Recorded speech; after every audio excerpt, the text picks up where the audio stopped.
চামড়া মাংসগুলো তেলের সাথে পাইল হয়ে গেল।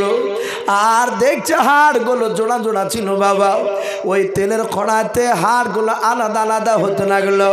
ফেরাউন তার লোকরা ওটা হাসি হাসি দিয়ে বলল, ওরে বান্দি এখনো সময় আছে, শুনে নাও, ওই যে তোমার কলিজার টুকরা বাচ্চা কত মাসের তুমি বলো। হিজকিল নবীর স্ত্রী ডাক দিয়ে বলল, এই কলিজার টুকরা বাচ্চাটাও আমার যে স্তন মুখ লেগে দুধ পান করেছে। ওরে বেঈমান বাদশাহ, এই বাচ্চাটার বয়স হচ্ছে মাত্র 7 মাস। আবার ফেরাউন চিৎকার করে বলল, শোনাও এই বাদী, এখনো কি তুমি আমার উপর ঈমান আনবে না? বলে নাও। বলে যদি না আনো তাহলে তোমার 7 মাসের বাচ্চাটাকে টেনে নিয়ে আবার তেলে ফেলে দেওয়া হবে। বলল ভাই আমার এই ছেলেটাকে মারবা? বলে হ্যাঁ। ফেরাউন বাপজি চিৎকার করে বলল, এখনো রাজি আছো কিনা? বলল। বলে না। সঙ্গে সঙ্গে বাপজি নিজের ছেলের সন্তানের দিকে বাপজি তাকাচ্ছে। 7 মাসের বাচ্চা, আল্লাহর কুদরাতে বাপজি জবান খুলে গেল। বলুন সুবহানাল্লাহ। আল্লাহর নবী বলেন, পৃথিবীর বুকে যে সময় বাচ্চা কথা বলতে পারে না বাবা, ওই সময় সারা পৃথিবীর মধ্যে বাবা মাত্র 4টা বাচ্চা কথা বলেছিল। বলুন সুবহানাল্লাহ। 4টা বাচ্চা কথা বলেছিলাম। হিজকিল নবী আলাইহিস সালাম সঙ্গে সঙ্গে বাপজি তার কলিজার টুকরা বাচ্চা মার স্তন থেকে মুখটা টেনে নিয়ে ডাক দিয়ে বলেছিল, ওগো মা, তুমি কান্না করবা না, ভয় করবা না, চিন্তা করবা না, আমার ভাই ইন্তেকাল করে করে মনে হয় জান্নাতে চলে গিয়েছে। মা গো, ফেরাউনকে খবরদার আল্লাহ বলে মালবালাও, আমি তোমার কলিজার টুকরা সন্তান ফেরাউনের আগুনে তেলের কড়াইতে আমার জীবন দেওয়ার জন্য তৈরি হয়ে আছে। বলুন সুবহানাল্লাহ। 7 মাসের বাচ্চা জাহাত বাপজি এই কথা বলল, আর সঙ্গে সঙ্গে হিজকিল নবীর স্ত্রীর ঈমান আরো মজবুত হয়ে গেল। ফেরাউন দেখলো এই তো লোকেরা সব জেনে নেবে যে 7 মাসের বাচ্চা কথা বলছে। হামানকে বলল, তাড়াতাড়ি বাচ্চাটা তুলে কড়াইতে ফেলে দিয়েছিল। 2 বাচ্চা যখন মারা গেল, তার হাড়গুলো বাপজি সে কড়াইতে ভাসছে। ফেরাউন বলল, বাদী এবার তুই রেডি হয়ে যা। বাদী বলেছিল, হিজকিল নবীর স্ত্রী, ওগো ফেরাউন, আমি মৃত্যুর আগে একটা কথা বলবো, তুমি কি শুনবা? বলে কি কথা বল? বলে আমাকে তো কড়াইতে ছাড়বা, আমার মৃত্যু অনিবার্য, কিন্তু আমার ছেলে দুটোকে বেশি দামি লালন পালন করতে পারলাম না, আমি এদেরকে বেশি দিন আমি নিয়ে থাকতে পারলাম না। ও ফেরাউন, আমার যখন ইন্তেকাল হয়ে যাবে তেলের কড়াইতে, তখন আমার ছেলের হাড়গুলো আর আমার হাড়গুলো আলাদা করে এদিক ওদিক ছুঁড়ে ছিটে ফেলবা না। ফেরাউন বলল, কি করব? বলে আমার ছেলের হাড়গুলো আর আমার হাড়গুলো একটা কাপড়ে বেঁধে পুটলা রাখা নেই, বেঁধে ওই দেখো পাহাড়টা দেখতে পাচ্ছ? বলে হ্যাঁ। ওই উঁচু পাহাড়ে এই পুটলার পাথরগুলো নয়, হাড়গুলো ওই পাহাড়ে চড়াতে তুমি দাফন করে দেবা, এটাই তোমার কাছে আবদার, বাদ বাকি কিছু বলবো না। কিতাবে লিখেছো, ফেরাউন তার কথাটা রেখেছিল। ভাই আমার বিশ্বনবী যেদিন মেরাজে যাচ্ছিলেন বুরাকে চেপে, রসুল বাইতুল মুকাদ্দাসে বাপজি যাচ্ছিলেন। কিতাবে লিখেছে আমার বিশ্বনবী বাপজি ওই পাহাড়ের চূড়া দিয়ে যখন বোরাকটা যাচ্ছিল, আল্লাহ রসুল বলছেন, হে জিবরিল ভাই, এই পাহাড়ের চূড়া থেকে জান্নাতুল ফেরদাউসের ঘ্রাণ আসছে। বলুন আলহামদুলিল্লাহ। এই জান্নাতের খুশবু এখান থেকে কেন? জিবরিল আলাইহিস সালাম সেদিন বলেছিলেন, হুজুর, এখানে একজন নবীর স্ত্রী তার 2 সন্তানের কবর রয়েছে। ফেরাউন তাদেরকে মেরে দিয়েছিল। আল্লাহ রসুল বাপজি জিবরিলের কাছে শুনতে চেয়েছিলেন পুরা ঘটনা। এই ঘটনাটা আলোচনা করেছিলেন, বলেছিলেন এত বড় বেঈমান ফেরাউন, সে নবীর কলিজার টুকরা মাসুম বাচ্চাদেরকেও ছাড়েনি। ভাই সেই ফেরাউন আস্তে আস্তে আস্তে বাপজি কেতাবে লিখেছে সে মিশরে তরমুজ আগলে বেড়াইত। জানি না আপনাদের এলাকায় মাঠে ফসল আগলানোর জন্য লোক এখন মনে হয় নাই নাকি? আগে থাকতো। আমাদের দিকে বাপজি যারা ফসল আগলায় তাদেরকে আগলদার বলে। যা এদিকে মনে হয় বলে, তো ওই আগলদারি করতো, তরমুজ আগলা তোকে ফেরাউন আর হামান তার বন্ধু, এরা দুজনায় বাপজি আপনার আস্তে আস্তে কেতাবে লিখেছে। তারা সেই জামানার যে বাপজি একটা রাজনীতি ছিল ভোট দিয়ে, সে মেম্বার প্রধান এইভাবে হতে হতে হতে হতে হতে কেতাবে লিখেছে ফেরাউন মিশরের বাপজি বাদশাহ হয়ে গিয়েছিল, বিরাট বড় বাদশাহ মিশরের। কেতাবে লিখেছে তখন আল্লাহর নবী মুসা আলাইহিস সালাম আসে নাই। এ ফেরাউন আর হামান এরা দুজনাই বাপজি বিরাট আপনার সেই মিশরে তারা বিরাট দাপট। ফেরাউন একটু হুকতামো ছিল, গোড়া টাইপের গুয়ার যাকে বলা হয়, আর হামান কিন্তু খুব চালাক বুদ্ধিজীবী ছিল, খুব ক্রিটিক্যাল বুদ্ধি ছিল হামানে। তাই ফেরাউন আপনার রাত্রিবেলা শুয়ে আছে, তাফসীরে মারিফুল কোরআনে এসেছে আকাশ থেকে একটা আগুনের কুণ্ড ফেরাউনের সিংহাসনে, কে বলছেন তার সামনে একটা চেয়ারে পড়ল, আর চেয়ারটা আগুনে পুড়ে ভস্ম হয়ে গেল। আর একজন নবী বলছেন নাও, ওর সিংহাসনে পড়ে গোটা সিংহাসনটা পুড়ে গেল, ফেরাউনের ঘুম ভেঙে গেল। সেই সময় ফেরাউন বাপজি সকালবেলা হামানকে বলল, ভাই আজকে রাত্রিবেলায় খবর দেখেছি খুব খারাপ। বলে কি? বলে রাত্রিতে দেখলাম আগুনের কুণ্ড এসে আমার সিংহাসনে পড়ে সিংহাসন পুড়ে দিল, এর মানে কি হবে? ফেরাউন বলল তা তো নয়। হামান বলল ভাই আমি এত বলতে পারবো না। বলে কে মানে করবে?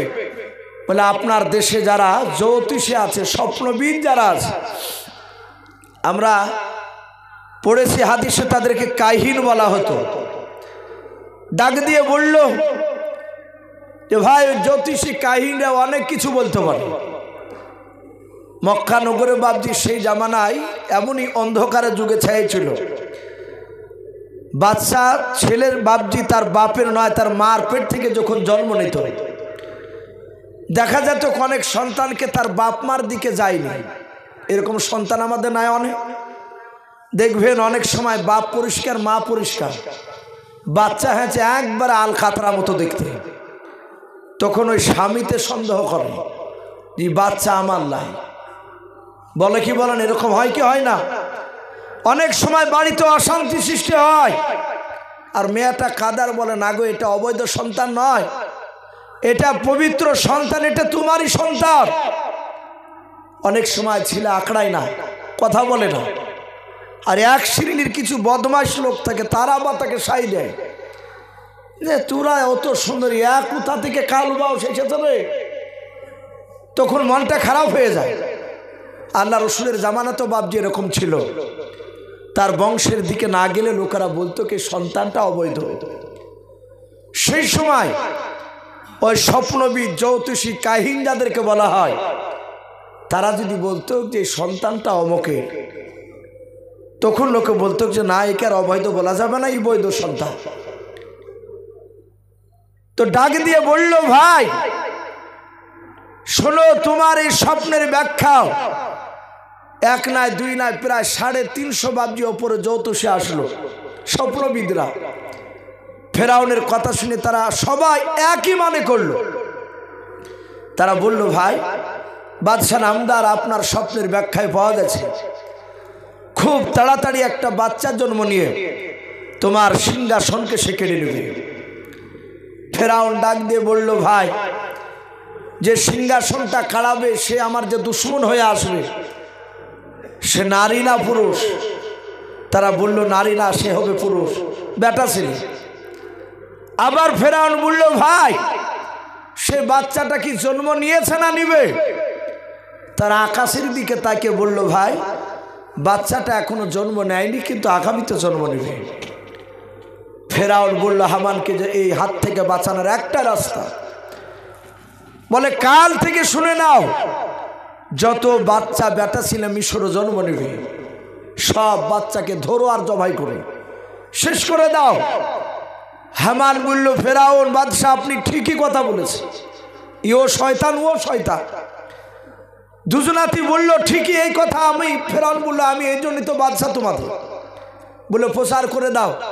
আর একটা কথা তফসিরে লিখেছে ফেরাউন বলল বাচ্চাটা কোন বংশে জন্ম নেবে? ওই জ্যোতিষীরে বলল বাচ্চাটা জন্ম নেবে বানি ইসরাইল বংশে। বলুন আলহামদুলিল্লাহ।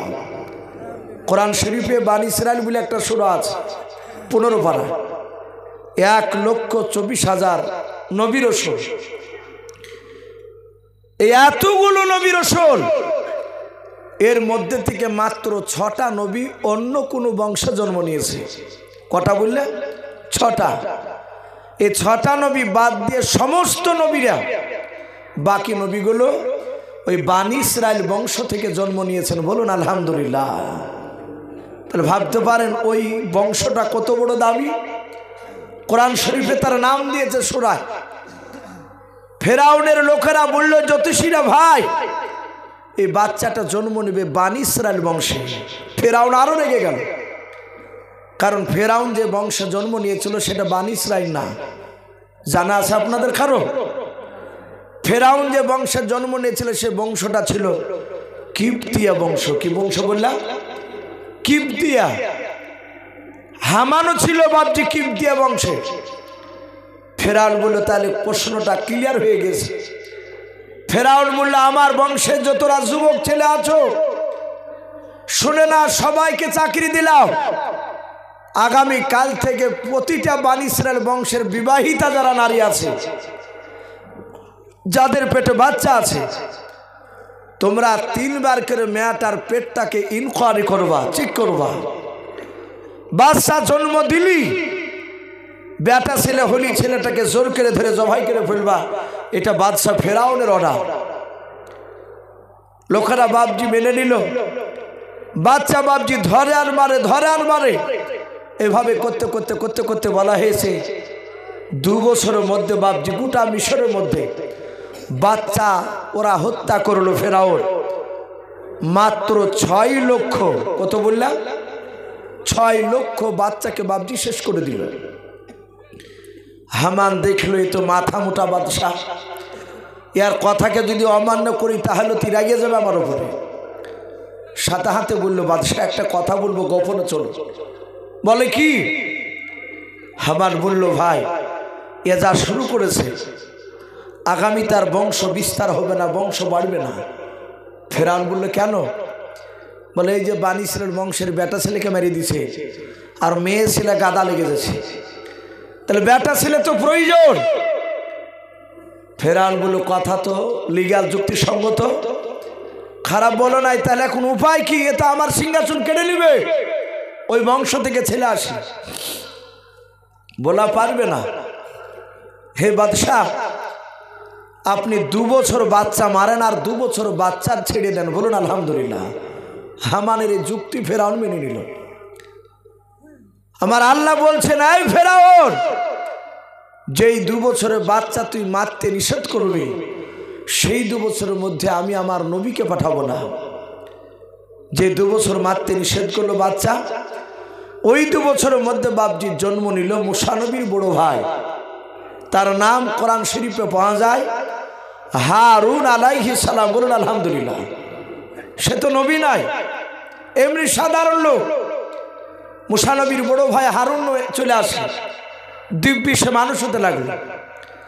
যাহাতে 2 বছর পার হয়ে গেল, অমনি ফেরাউনের লোকেরা আবার চিৎকার করে বলতে লাগলো আগামী কাল থেকে আবার 2 বছর বাচ্চা মারা হবে। আমার আল্লাহ ডাক দিয়ে বলেন ওরে ফেরাউন দেখ আমি অহুয়া আলা কুল্লি শাইইন কাদির, আমি সর্বশক্তিমান। আল্লাহ রাব্বুল আলামিন এমন সময় বাপজি মুসা নবীকে পাঠাচ্ছেন ফেরাউনের চিন্তাধারা যেন আমার বিরুদ্ধে কোনো বাচ্চা যেন আগুন না তুলে। ওই সময় মুসা নবীর মার পেটে মুসা নবী ভরা আছে। কিতাবে পাওয়া যায় যারা নবী রাসূল বাপজি দুনিয়াতে আল্লাহ পাঠিয়েছিলেন যাদেরকে, সে নবী রাসূলরা তার মার পেটে 10 মাস 10 দিন ভরা ছিলেন। কিন্তু নবীদের মার পেটে থাকা অবস্থায় রে বাবা বাহিরকার মানুষ এমনকি পাড়ার প্রতিবেশী পর্যন্ত মানুষেরাও কেউ তারা মুসা নবীর মা নয়, প্রতিটা নবীর মাদেরকে বাপজি জানতে পারতো না যে এদের পেটে বাচ্চা ভরা আছে কিনা। পেট বাপজি মোটা হতো না, কিন্তু নবীর মারা জানতে পারতো আমার পেটে বাচ্চা ভরা আছে। গোপনে বাড়িতে যাদের সাথে আলোচনা করতেন তারা জানতো, বাদ বাকি জানতে পারতো না। আমাদের মা বোনেদের পেটে বাপজি বাচ্চা আসলে 8-9 মাসের বাচ্চা হয়ে গেলে রাস্তা দিয়ে হাঁটলে বাবা মেয়েরা যতই চেষ্টা করুক না পেটটা আমি কাউকে দেখতে দেব না, কিন্তু মা বোনেরা হাঁটলে বাপজি 8-9 মাসের পেটে বাচ্চা আসলে দূর থেকে বুঝতে পারা যায় যে মায়ের পেটে বাপজি বাচ্চা আছে।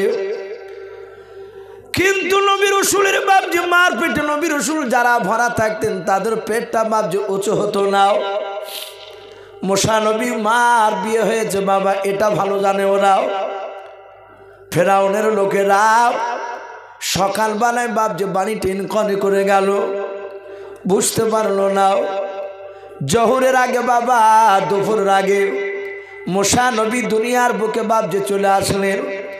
মুসা নবীর মা মুসা নবীকে কোলে নিয়ে বাপজি আদর করছে, চুমা দিচ্ছে, আবার কাঁদেন আর বলেন আল্লাহ এত সুন্দর তুমি বাচ্চা আমার পেটে ভরে রেখেছিলেন মালিক, কিন্তু কিছুক্ষণ পর ফেরাউনের লোকেরা জানতে পারলে আমার ছেলেকে আর জিন্দা বেঁচে রাখবে না। আল্লাহ তুমি এত সুন্দর বাচ্চা কেন দিলে? কাঁদছে। হঠাৎ করে বাপজি দেখছে শিকল আওয়াজ, বলে কে? মুসা নবীর মা চিৎকার করে বলছে, ভিতর থেকে নয় বাহির থেকে বললে আমরা ফেরাউনের লোক। মুসা নবীর মা বললেন যে কিছুক্ষণ আগেই তো আমার বাড়িতে এসেছিল তারা। বলে আমরা অন্য দল, আবার তোমার বাড়িটা পরীক্ষা করব। মুসা নবীর মা চিন্তা করলে আমার বাচ্চাটা আমার চোখের সামনে শেষ করে দিবে, আমি মা সহ্য করতে পারবো না। মুসা নবী চিন্তা করলেন তার মা যা আমি আমার চোখের সামনে ছেলেকে মারুক এটা আমি দেখতে পারবো না, ওদের হাতে মারতে দিব না, যা হবে হবে আমার ছেলেকে আমি একাই ওদিকে শেষ করে দেব, ওদের হাতে দিব না। উনি দেখলেন চুলহাতে বাপজি আগুনের ফিঙ্গার যাকে বলা হয়, লাল আগুনের বাপজি আঙ্গার,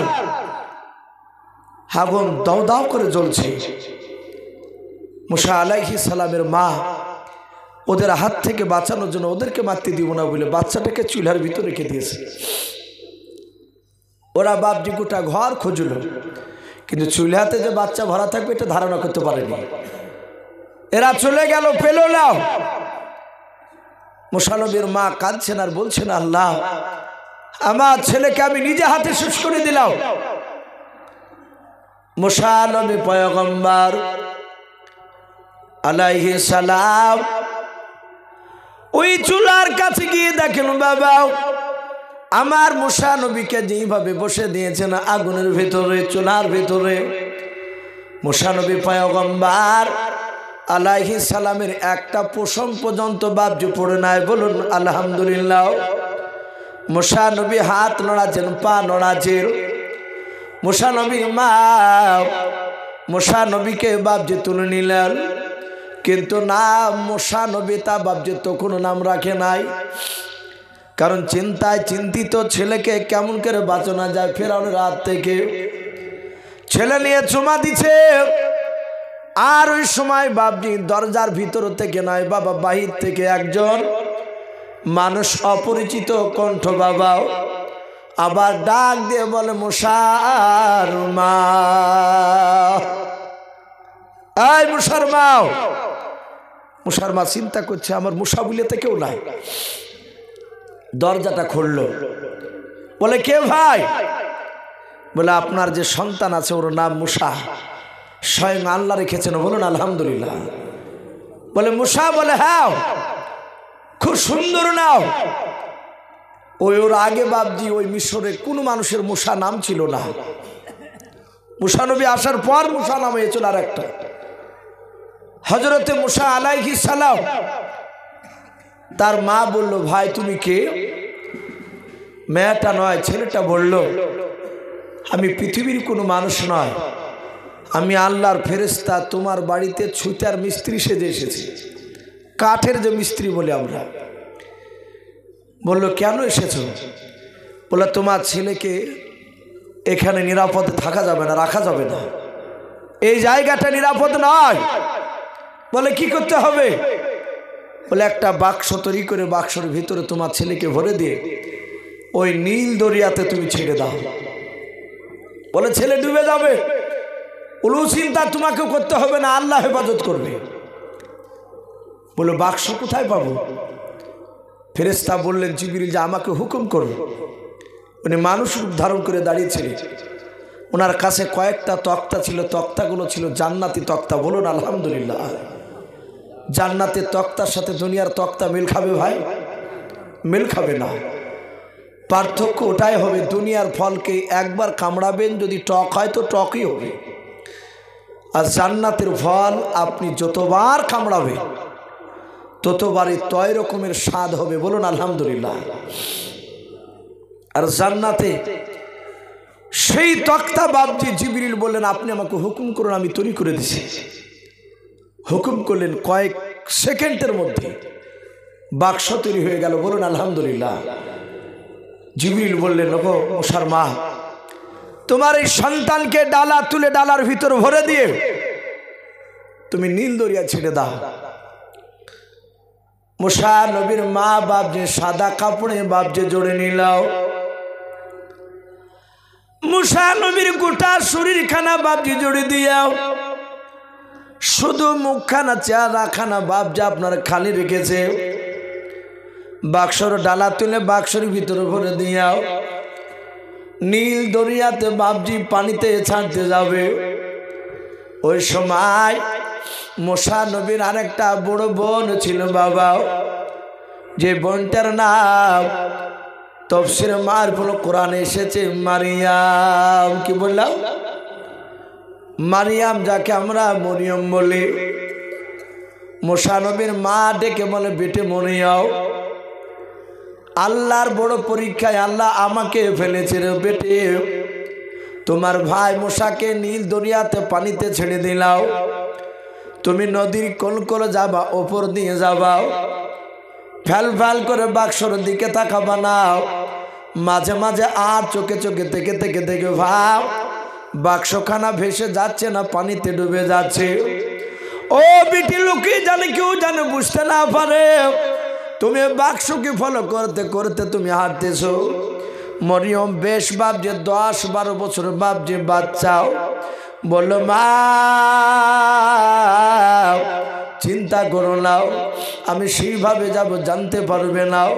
মুসা নবী পয়গম্বরকে ছেড়ে দিয়েছে, স্রোতে বাপ যে ভাসতে ভাসতে চলে যাচ্ছে, পানিতে ডুবে নাই। হযরতে মুসা নবীর বোন মরিয়ম বাপ যে যেতে যেতে দেখলেন একেবারে বাক্সটা যেতে যেতে মাঝ নদীতে থমকে দাঁড়িয়ে গেল, আর যাই নাও। মুসা নবীর বোন তাকে দেখলেন বাবা ওই বাক্সখানা একটা ওই নদীর কিনারায় বাড়ি দেখতে পাওয়া যাচ্ছে। কিতাবে লিখেছে ফেরাউনের বাপজি 3 জায়গায় বাড়ি ছিল, কোন মুফাসসির কেরাম লিখেছেন 7 জায়গায় বাড়ি ছিল। তার মধ্যে থেকে ফেরাউনের একটা বাড়ি বাবা ওই নদীর ধারে ছিল। এই ফেরাউন গরমের সময় তার বিবি আসিয়াকে নিয়ে বাবা ওই গরমে নদী ধারে বাতাস খাওয়ার জন্য, হাওয়া খাওয়ার জন্য বাপজি বিলাসিতা করতে ওই জায়গা আসতো। ওই ফেরাউনের বাড়ির দিকে বাবা বাক্সখানা ভাসতে ভাসতে গিয়ে একেবারে ফেরাউনের ঘরের কিনারায় লেগে গেল। মুসা নবীর বোন মরিয়ম আল্লাহকে ডেকে বলেন আল্লাহ এ তুমি বড় আরো পরীক্ষা ফেলে দিলাও। এই মুসা নবীকে আমার ভাইকে ওই ফেরাউনের কাছ থেকে বাঁচানোর জন্য নদীতে ছেড়ে দিয়েছো মা, আবার তুমি মওলা ফেরাউনের ঘরের কাছে কেন তুমি নিয়ে যেয়ে রেখে দিলে বলো। মরিয়ম কাঁদেন ওই দিকে দাঁড়িয়ে দাঁড়িয়ে। হঠাৎ করে বাপজি আসিয়া নদীর দিকে নজর করলেন, দেখলেন ওই জান্নাতি তক্তা দিয়ে বাপজি বাক্সখানা তৈরি করা। আসিয়া জানে নাও, কিন্তু আসিয়ার ওই বাক্সটা দেখে বাপজি সে তার মুগ্ধ হয়ে গেল। বারবার ফেরাউনকে মনে গো প্রাণের স্বামী ওই দেখেন আমাদের ঘরের কিনারায় কত সুন্দর একটা বাক্স লাগে আছে, দেখো ফেরাউন বলল, বিবি আসিয়াও বাক্স কার কি ভরা আছে ঠিক না, আমি তোমাকে এর চেয়ে সুন্দর বাক্স তৈরি করে দেব। কারণ আসিয়া সেই সময় বিশ্বের সুন্দরী নারী ছিলেন, বলুন আলহামদুলিল্লাহ। আসিয়া বলে, না আমি ওই বাক্সই দেখতে চাই, বাক্সটা কি আছে?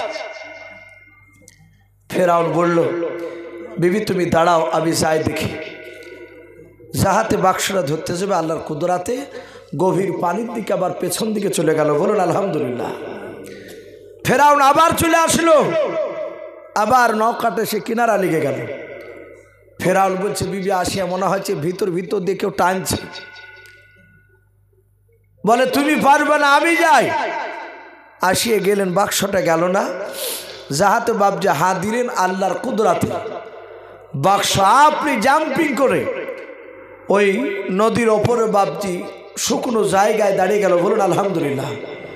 ওই জায়গাতে বাবজি মাটিতে বাক্সখানা রেখে অটোমেটিক চলে আসে। ফেরাউন ডালা তুলতে পারে নাই, আবার আসিয়া যাহাতে হাত দিল আর ডালা খুলে গেল। ডালা খোলার পরে আসিয়া বলছেন, আমি ভিতর দিকে তাকালাম, দেখলাম মুসা আলাইহিস সালাম আসিয়ার দিকে তাকিয়ে মৃদু মৃদু হাসছেন, বলুন আলহামদুলিল্লাহ। কিছু বাচ্চা ছেলে দেখেন, কিছু মানুষ আছে বাচ্চা ছেলে কোলে নেয় না, অথচ তার বাপ কিংবা চাচা কিংবা তার প্রতিবেশী কোনো বন্ধু ফুটফুটে একটা বাচ্চা ছেলে দুধের সন্তানকে কোলে করে নিয়ে বাপজি বাজারের দিকে এসেছে। লোকটা তার দিকে তাকাচ্ছে না, অথচ বাচ্চাটা ওর দিকে থেকে ফিরি ফিরি করে হাসছে। তো লোকটা তাকে বলে, বেশ তোর বাচ্চা তো খুব ফুর্তি, আর উল্লেই না, অথচ বাচ্চাটার হাসি দেখে সে না নিয়ে থাকতে পারে না। তখন আদর করে দূর থেকে। মুসা যাহাতে বাপজি একটু মুচকে হাসি দিয়েছে, আর ওই হাসিতে আসিয়া তার মহাব্বত পড়ে গিয়েছে, বলুন আলহামদুলিল্লাহ। আসিয়া বলল, ফেরাউনকে বলছেন, ওগো প্রাণের স্বামী, দেখেন কত সুন্দর একটা বাচ্চা এই বাক্সের ভিতর ভরা আছে, আমার দিকে তাকে হাসছে। ফেরাউন বলে, তাকে দেখো তিনি বেটা ছিলে না মেয়ে ছিলে? বলে, বেটা ছিলে। বলে, তাহলে এই বাচ্চাটা আমার ভয় ছেড়ে দিয়েছে, একে হত্যা করা হবে। আসিয়া বললো, আমাদেরকে আল্লাহ বহুদিন ধরে বাচ্চা দেয়নি, একে মেরো না, এদেরকে আমরা মানুষ করবো। এই বাচ্চাটা তোমাকে আব্বা বলবে, আমাকে মা বলবে। তুমি মারা গেলে বাতি জ্বালাবে কে দেশে? এই ছেলেটা থাকলে উজালা হবে আমাদের মুখ। ফেরাউন বলল, কথা তুমি খারাপ বলোনি, দেখি বাচ্চাটা। যাহাতে ফেরাউন এইভাবে বাপজি দেখতে যাচ্ছে, আর মুসা আলাইহিস সালাম আর চোখে টেরা করে ফেরাউনের দিকে তাকিয়েছে। কারণ মুসা তো নবী, আল্লাহ রাব্বুল আলামিন বলছেন, আমি নবীদের জ্ঞান হিকমত সাধারণ মানুষের চেয়ে বেশি দান করি, বলুন আলহামদুলিল্লাহ। মুসা নবী যাহাতে তাকিয়েছে, আর ফেরাউন বলছে, বিবি বাচ্চাটা অমন করে আমার দিকে তাকাচ্ছে কেন? বলো, তুমি ভুল ভেবে না। মুসা আলাইহিস সালাম লাস্টে বাপজি রাজি হলে বলল, এই বাচ্চাকে মানুষ করবে কি করে? আসিয়া বলল, আমার তো বাচ্চা নাই, অতএব আমার স্তন থেকে দুধ বের হবে না। ফেরাউন বলল, চিন্তা করো না, আমার দেশে অনেক দাইমা আছে। রাজ দরবারে গিয়ে ফেরাউন হামানকে দিয়ে প্রচার করল,